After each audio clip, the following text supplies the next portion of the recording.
Hello people of the web and YouTube, it's Bgager, and today we're going to be finishing up this Rgh hack on my Jasper Xbox 360.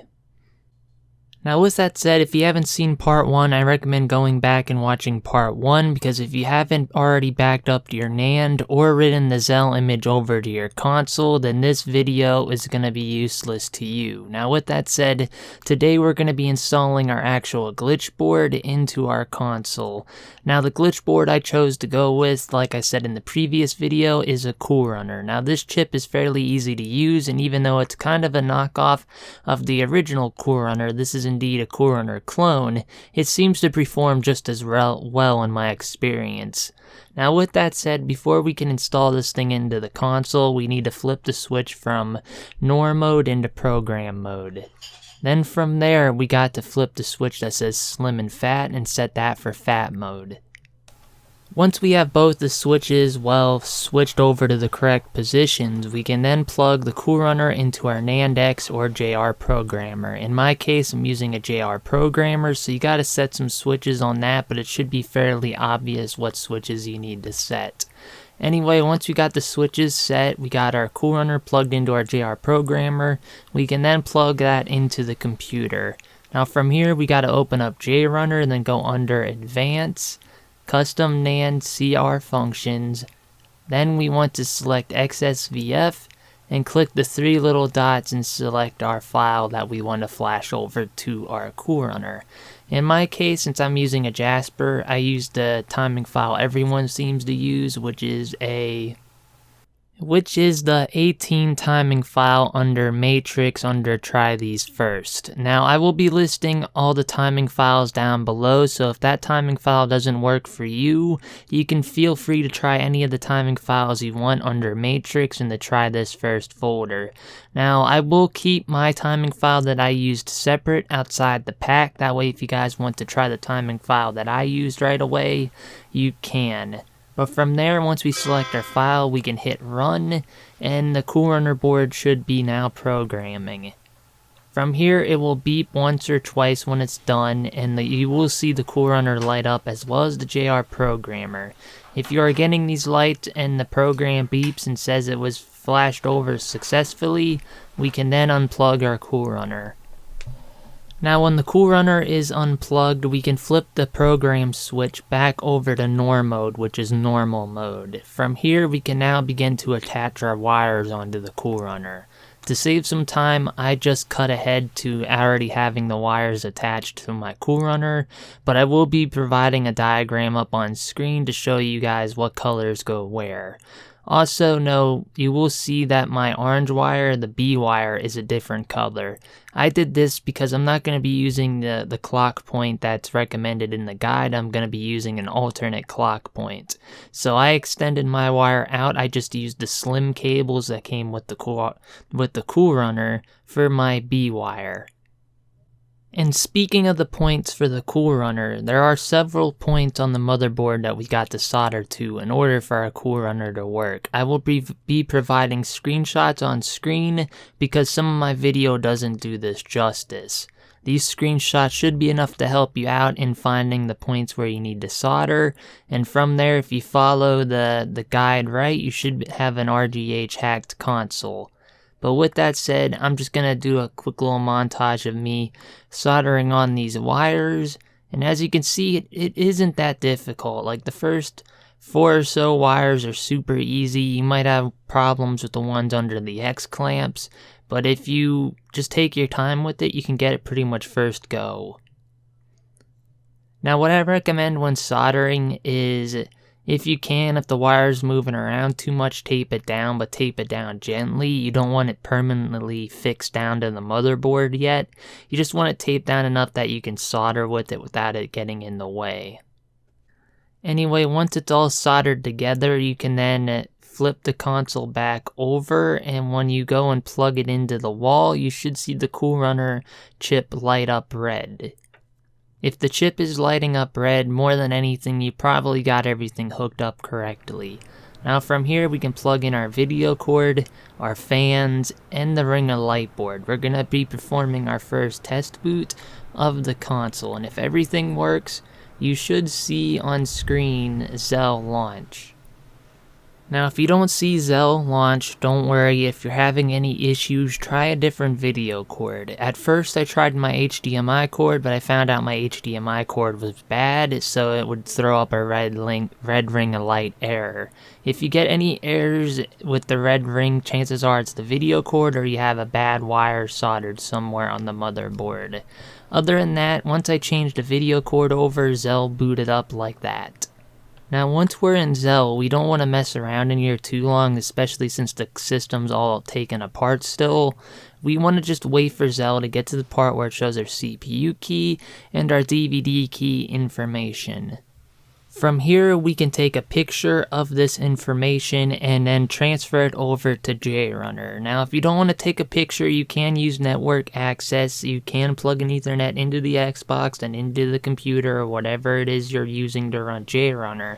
However, I just didn't want to make this tutorial much longer than it needs to be, so I took the easy route, which is just take a picture of the CPU key, then turn the console off. Now from here, we can head back over to JRunner, and then when JRunner loads up, you can hit load source. Now when the source file window pops up, you want to navigate to where our first NAND dumps were at. Now you want to load the first NAND dump, and it should automatically load the second. If not, it's fine, because they're both the same file after all. Other than that, we want to head down to the CPU key area and type in the CPU key which we took a picture of earlier. Now if the key has been typed in correctly, JRunner should automatically initialize itself and it should start putting up Rgh build options. Now if your key goes through successfully, what you want to do from here is go over to the Rgh build menu, make sure you select glitch 2, that is important. Now once we select glitch 2, we can then go over to create Rgh build image. When we click on this, you may get a warning about smc.bin found. Delete it. Unless you put it there, delete it. And you want to hit yes on that warning. Unless you put that file there, just hit yes. Now once our Rgh build image is done, the program should either beep or in the log window it should say Rgh build image complete.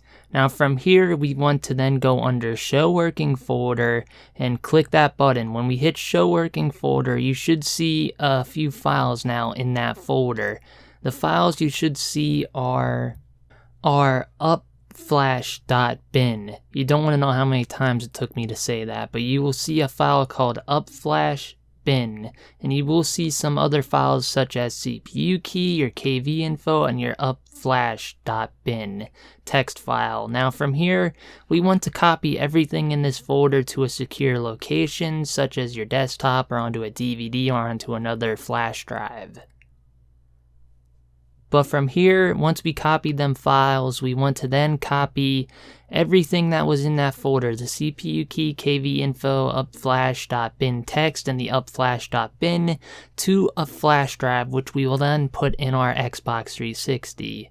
But before you can put it in your Xbox 360, you have to make sure the flash drive is formatted correctly. It has to be a FAT32 flash drive, and once it's formatted correctly, just put them files on there, and then we can plug the flash drive into our Xbox.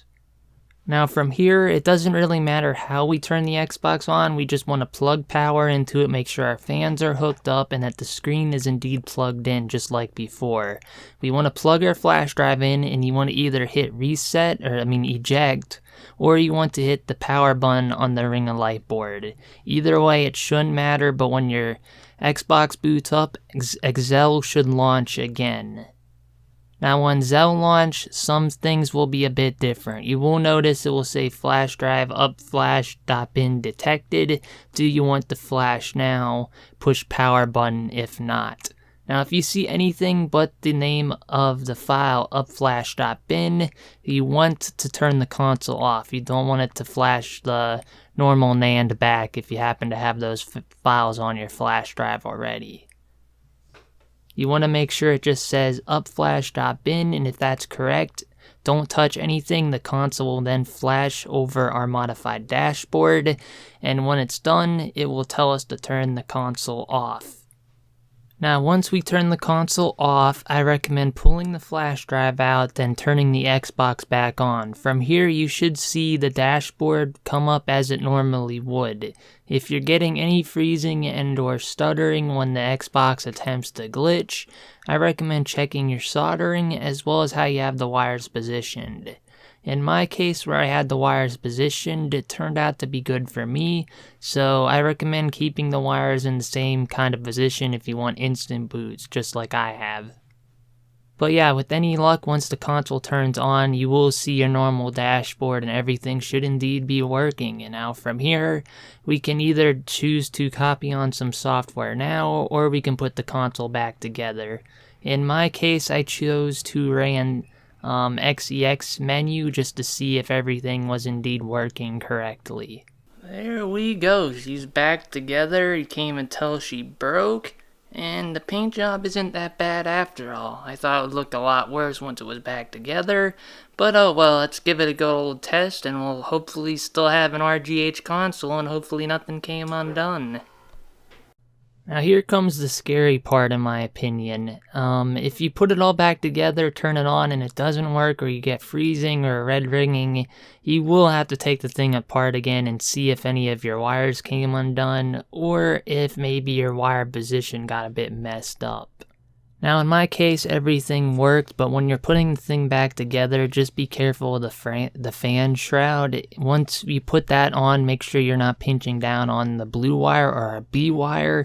If that wire comes undone, then the thing won't boot at all, so be careful that you don't crush that wire. But yeah guys, that's basically it. From here we can now begin to load in our software through Rgh menu, and we can get our good old homebrew stuff up and running on our newly flashed Rgh console. Now I wasn't going to do a part 3, but if you guys really want to see some of the software in action or how to get it all working, I will do another episode on this. Because right now my console's been going great and I've been using it for the last 3 days or so, so I know everything worked great even if I did it with the most basic bare bones equipment.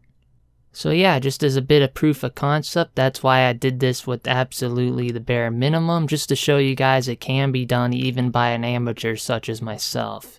Now with that said, if this video has helped you out guys, be sure to leave a like, subscribe, and if you want me to make a video on software and how to set it up, let me know and I'll come back with another video detailing how to set up some software on our newly modded Xbox 360.